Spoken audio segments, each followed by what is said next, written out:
Hi,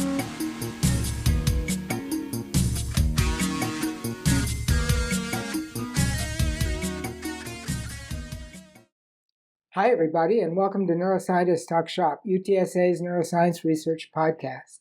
Today is February 13th, 2025, and we're talking to Yin Shen, who is professor in the Department of Neurology and the Institute for Human Genetics in the Weill Institute for Neuroscience at the University of California, San Francisco School of Medicine. So, Yin's lab studies non-coding regions of DNA in the human genome that regulate the expression of all the genes, and how variations in the sequences of those regions impact gene expression, development, differentiation of organs and cell types, and also functions and disease, and especially in the nervous system. I hope we'll be talking about nervous system today. Yes. Welcome, yeah. Hi, everyone. Also with us, Melanie Carless, our local human genetics and epigenetics expert. And will be familiar to everybody who follows along in the podcast because Melanie's been on before. Hi, Charlie. Thanks. And I'm your host, Charlie Wilson. So, Yin, I'd like to get started. I know there's some really interesting things to talk about, but I'd like you to start by giving us just a little tutorial on the players in the whole gene expression business, especially the ones that are DNA. So I think everybody knows about the proteins, which are the transcription factors, but there are all these non-coding pieces of DNA with names like promoter, enhancer, and silencing element and stuff like that are not as familiar. Yes, certainly. The genome basically express about over 2,000 protein coding genes, and to control these gene expression, we need a few elements that make it work, right? For example, each gene has a promoter that initiates transcription, and once its transcription starts, you get messenger RNA that's ultimately translated to protein that everybody are familiar with. But in order to have the promoter start transcription, we still need additional elements. For example, distal sequences that can control promoter. Usually we call it enhancers or cis-regulatory elements. So these are the promoter of the promoter, where the transcriptional factor are being recruited on these sequences, and they can go after to their target genes and recruit general transcriptional factors and transcriptional machinery that initiate transcription. So all of them are binding sites for the transcription factors. So there's always has to be a protein there that the DNA interacts with. Yeah, there's almost no DNA to DNA regulation kind of. Yeah. You need to have it has to be mediated by protein, such as transcription factor or even general transcription machinery, like GTF, TAF2, these kind of things. And then those sequences, these distal sequences, they are of course not part of the coding region. They are in the non-coding region, which basically is 98% of our human genome, and in these regions contain many of such regulatory sequences that control cell type specific gene regulation. This is fundamentally why we have, the same human, the same individual with exact same genetic blueprint of every single cell, but you have different functional organs. So what's the difference between a promoter and an enhancer? So promoters are usually right before the transcription start site, and then they are bound by port 2, right? This is where the transcription starts. So it's very easy to identify promoters because it's next to the gene by itself, and But then for enhancer, on the other hand, is basically a sequence could be in anywhere, and usually working from distal, so that it's really hard to resolve what their target genes are because we don't know the directionality of these sequences. And they are distal sequences that contain transcriptional factor binding motif that can further recruit transcription factor. So we could imagine a transcription factor bound to a promoter, and then there are all of these possible enhancers also attached to the transcription factor that have come from who knows where. So one of the mechanisms for the enhancers to work is for chromatin loops between the enhancer and the promoter they control, right? So if you read the DNA sequence in linear relationship, like there's no way you can figure out, oh, this promoter is controlled by this enhancer that's like a few kb away. However, in reality, the DNA is being organized in a way that they can form loops between promoter and enhancer. They can form large domains or territories, so that all these are matters for precise control of gene expression. So all of this three-dimensional structure of the chromatin, is it static, or is the chromatin always like moving around, or do you even know that? I would say it's quite dynamic and definitely cell type specific, especially at the level of in terms of regulatory loops between enhancer and the promoter. This is how some cells know, your heart cell knows turn on like heart related functional genes versus your eyes have all these visual capabilities because different gene sets has been turned on, and due to the chromatin looping events are drastically different in between these cell types. So, if you just look in the electron microscope at a nucleus, you'll see all the chromatin, and you can identify cell types in the brain by the arrangement of the chromatin. Like this one's very dense and it forms clumps, and this one is spread out. Is that meaningful? Is that the kind of 3D thing that we're thinking about? Yeah, in theory, it is, but in reality, it's probably will require really high resolution microscope to see that. But what we know, like for example, embryonic stem cells, these are the cells are protein that can turn into different lineages. These cells are actually quite loose in terms of a chromatin environment, that there's a big portion of the genome has been transcribed, and there's a lot of poised region that are ready to be transcribed, so when the differentiation starts, the cell can respond quickly. This is the genome that we know it's quite loose. Okay, but in terminal differentiated cell, for example, neurons, these are the genome more compact. They only express some specialized gene that's needed for neuronal function. Majority of the rest of the genome are shut down. And then there are heterochromatins that are more compact. Yeah, so definitely there is cell type distinguished between, how the genomes are organized depending on, what stage they are, like what kind of function they need to be achieved. The cells differentiate by turning off everything they don't want. Yes, correct. And leaving the rest of it to go. So when there's a mutation in one of these non-coding regions, then it would likely, if it's in a promoter, I guess it would just affect one gene. Yes. But if it's in an enhancer, it could affect a whole bunch. How many? We don't know. We don't have that answer, right? So over the years, the field has already, using biochemical signatures and trying to identify where these enhancer regions are. However, even though that serves as a good proxy, it doesn't really provide functional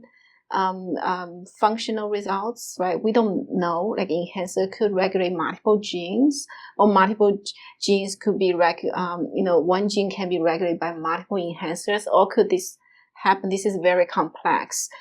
So right now we are trying to tease it apart by characterizing enhancer function individually, either in individual experiments or in high throughput fashion. However, to really address your question, I think that requires some combinatory testing, right? So like say knocking down or knock out enhancer multiple ones simultaneously, see how that affect neighboring gene expression. Or doing these sort of things in different states that also you're gonna see differently. So it's an enormously complex question. So I guess some of the diseases that we're interested in might arise because of mutations in the non-coding region, and those would present themselves to us experimentally in a completely different way. We wouldn't be able to easily find the gene that is responsible. Yeah, so the problem of the genetics right now for a lot of complex diseases is that these patients don't have a clear protein coding mutation. At the same time, when we do genome-wide association study between patients versus healthy controls, we already as a field, identify like thousands of genetic variations that associate with certain disease or traits, but they are not in the protein coding region, right? That pose a challenge of how to interpret their results. And it turns out they are highly enriched in cis-regulatory elements like enhancers in a cell type specific manner. But you would imagine in order to really understand it, first of all, you need to know where the enhancers are for each of the cell type that's being affected. And second is if you know where they are, and then you can sort of prioritize the variant, but you still don't know where the target genes are. You still have to study like what genes they are regulating. And the next is if they are regulating certain genes, what's effect size, right? And then if you ultimately, say all these worked out, you already identified target gene, you still want to know like beyond the molecular level, at a cellular level, physiological level, how that's relevant to disease, how that, little change of a transcription can translate to individuals' elevated risk for disease. That seems like a big job. How do you start? Do you start by finding cis-regulatory elements that are changed in some disease and then try to go downstream from them? Is that the right? Yeah. approach? So we typically start from, say if I'm interested in a certain disease, like taking Alzheimer's disease as example, we would like to first ask the question, what's the most relevant cell type? Of course, many cell types contribute to Alzheimer's, right? But given I have no information how individuals' risk being elevated, of course, I want to pick a cell type that has most abundance of genetic heritability in this for Alzheimer's disease. So yes, you're right. So we start from mapping where the enhancers are in a bunch of cell types that could be relevant to Alzheimer's disease. When I say we as a field, right, not just me. So the field basically start to mapping all sorts of enhancer and, get enhancer annotations in different cell types. And then we can collectively say, this cell type, microglia, had the most enrichment for Alzheimer's disease associated genetic variation. Therefore, potentially these enhancers are being disrupted or being, having reduced affinity to transcriptional factor binding sites, bindings, therefore, affect gene expression. So that's not just hypothetical. They really are microglia that have the most abundant. Yeah, it is. Isn't that a little surprising? I mean, I don't think the Alzheimer's field has normally gravitated toward thinking microglia are the. You're right. focus. Yeah. So, I remember when I was postdoc, the field has not recognized that until when I think initially was the macrophage, when people start to have enhancer maps for macrophage. I think that they did 100 cell types, which was epigenome roadmap projects or ENCODE projects, right? Both of them did many cell types. And they start to, use these enhancer maps to go against all these genetic variations associated with many of the human complex traits and disease. And then what they see is, macrophage enhancer really enrich for a lot of Alzheimer's disease of associated genetic variations. And this is where people start to hypothesize microglia, which is the resident immune cell in the brain. It's just similar to microglia, right? In the hematopoiesis system. So they start to recognize microglia could potentially have this genetic enrichment, but not until much later in Chris Glass lab and other labs, they start to map microglia enhancer landscape in microglia that's actually derived from human brain. That made it really us to realize, microglia has a lot of enrichment for these genetic factors that link to Alzheimer's disease. And I think for DNA methylation as well, glial cells like astrocytes and microglia potentially both have, kind of seem to be showing the effects more so than neuronal cells. So how many candidate spots are there? I mean, how many enhancers are we looking at that are changed. And is it the same set from one Alzheimer's patient to another? Or are they all different? I don't know for patients, because right now what I'm hoping to achieve is, say, can we study normal individual just to get the baseline where the enhancers are, like how they function in microglia and how that relate to Alzheimer's disease, and then we use genetic tools to create iPSC clones that carry these mutations at enhancers, and to figure out how that affect target gene, downstream target gene expression. However, there are many others working in this field, and they start to map the chromatin accessibilities in patient sample versus control. They do actually, but they are still analyzing not at the individual level, I think as a group, right? Like how Alzheimer's disease, the brain cells are epigenetically different from the control individual brain cells, but not at the individual level yet. So for the other task, if we just wanted to find out what the function of the enhancers are in microglia, might there not be large? I mean, how many enhancers would we have to catalog and study? Do we have a lead? Which ones ought we to start with? How do we know how to do that, to pick the good ones? Yeah, so I think if you are coming from the disease angle, right, we already have these genetic variation that's mapped by genetics, population genetics studies called genome-wide association studies, where they have already identified a few dozens of, I think that's close to like 100 loci, that's Alzheimer's disease risk loci, right? And then, we also have genome-wide maps where the enhancers are in microglia. So you can intersect the two maps and ask, what are the Alzheimer's disease risk loci overlap with the enhancer regions? Therefore, potentially they are regulatory variants that affect gene expression. If we do that, how many do we end up with? I hate to keep asking how many, but I'm trying to get an idea of the scope of the problem. I don't have the number on top of my head. I think it must be in the order of hundreds, if not thousands. So it's big. Yeah, it's a lot. Because we have to keep in mind these variants are common variants, right? Means like many people have them, and they exert very small effect sizes. So it's not just one variant that could determine you will ultimately get Alzheimer's disease. Oftentimes, it's a combination of different variants in your genome plus environmental influence that leads to individuals' disease risk.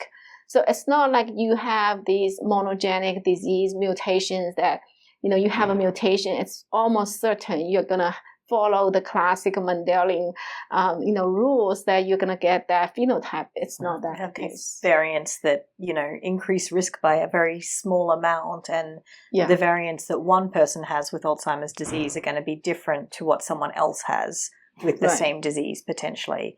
But a lot of those sort of risk variants, can often converge on distinct biological pathways too. So that sounds like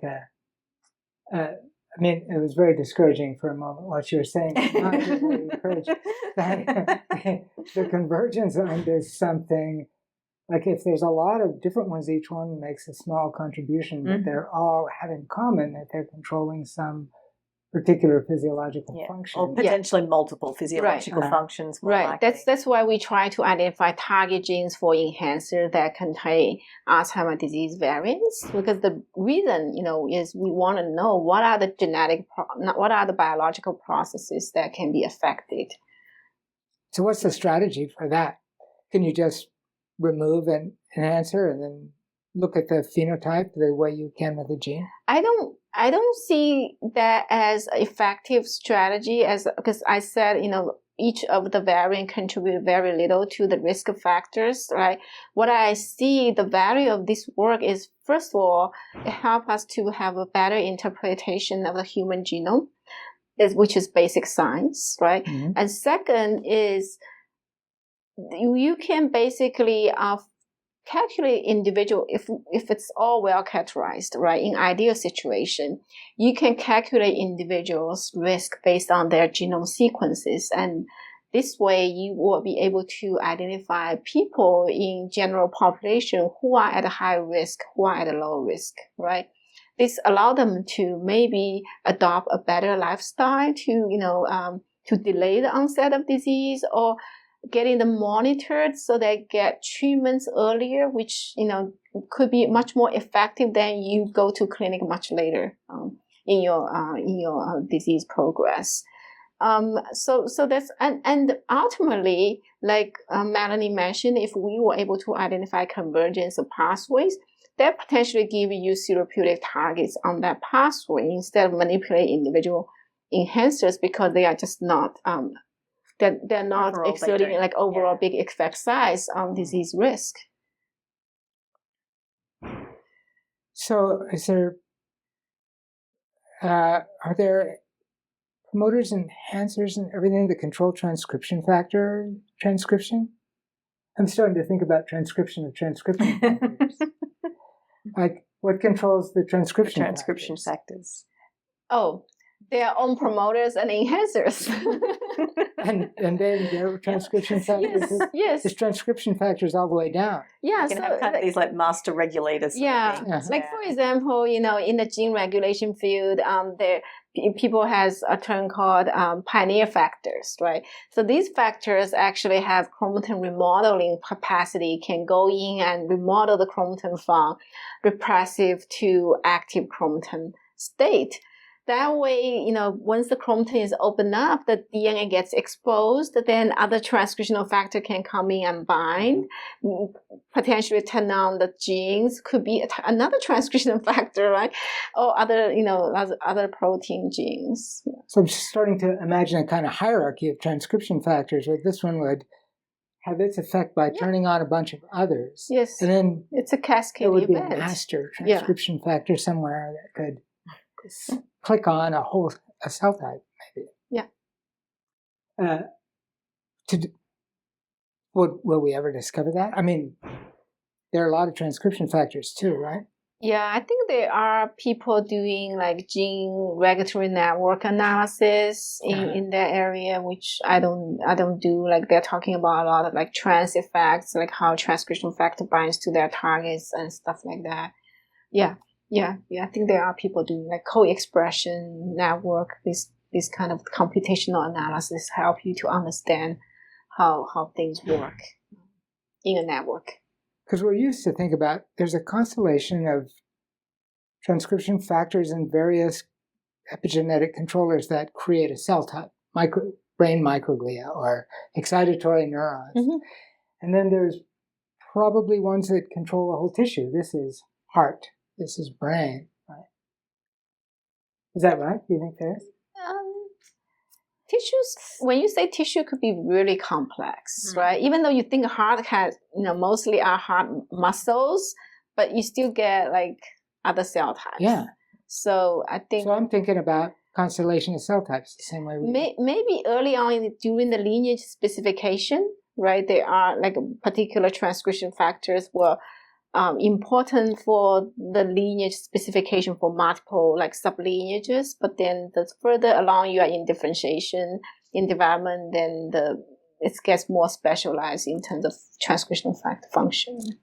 So is this stuff species specific? Is there like are there a set of like human specifying things that are different from dog specify? A lot of it depends. Some is the same, some is different. Right. So that sounds like it. In some ways we're like dogs, and some ways yes, true. But yeah, you definitely have this conservation, across a lot of the transcription factors, across enhancers, across all of these regulatory regions. Yeah. But then if you look just at the structure of different species genomes, all of that non-coding DNA is very different.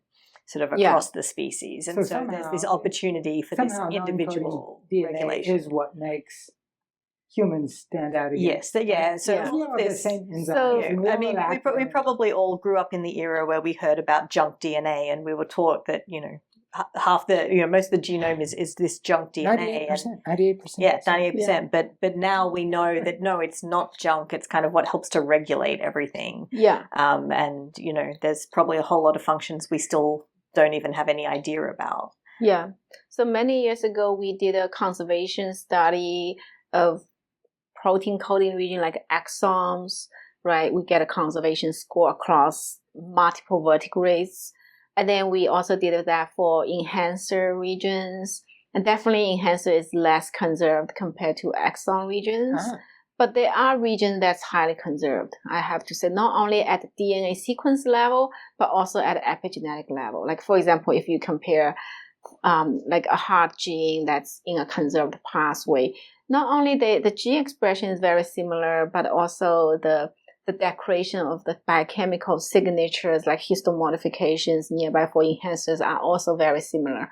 But given that said, we know that enhancer sequences contain many of the transposon elements, which is, the biggest drive for evolution, right? So our genome, like more than half of our genome are viral sequences, like virtual transposon elements.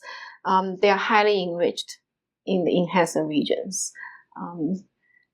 That contains a lot of I think that is contributed to like species specific gene regulation. So that's where we should look if we want to find out what makes one species that species, including us. Yeah. At the protein level, I would say it's more conserved compared to the non-coding regulatory sequences levels.